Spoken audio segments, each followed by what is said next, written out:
Okay, next one fx is equal to fx అనే function ఇట్లా రెండు రకాలుగా డిఫైన్ చేస్తారు, x+2 and x².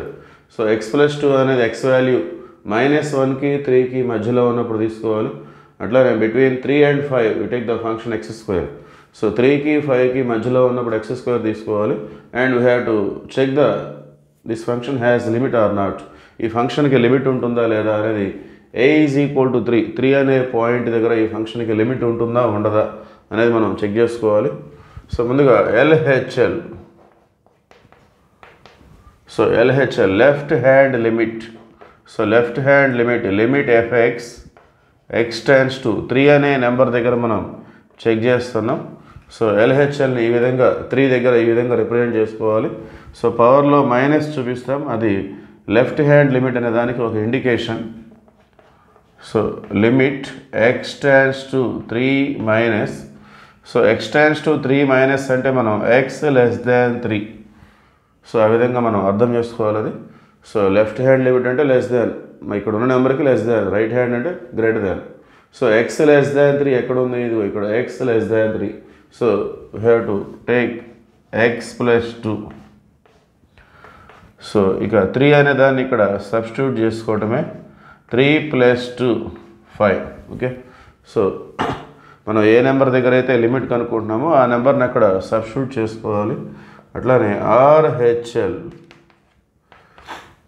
Limit x tends to 3+. So RHLకి పవర్లో ప్లస్, LHLకి పవర్లో minus fx.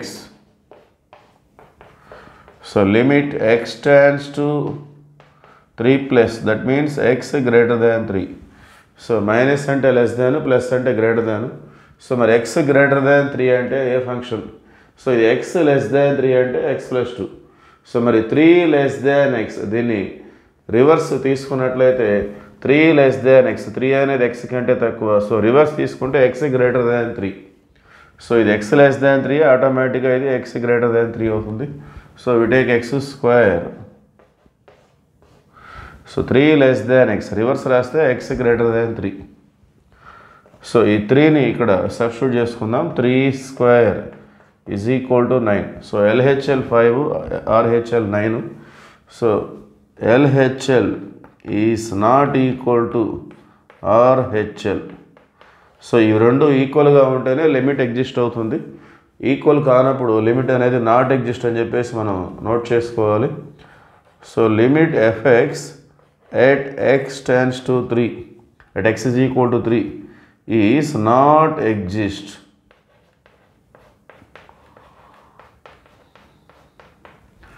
Okay, that is the answer.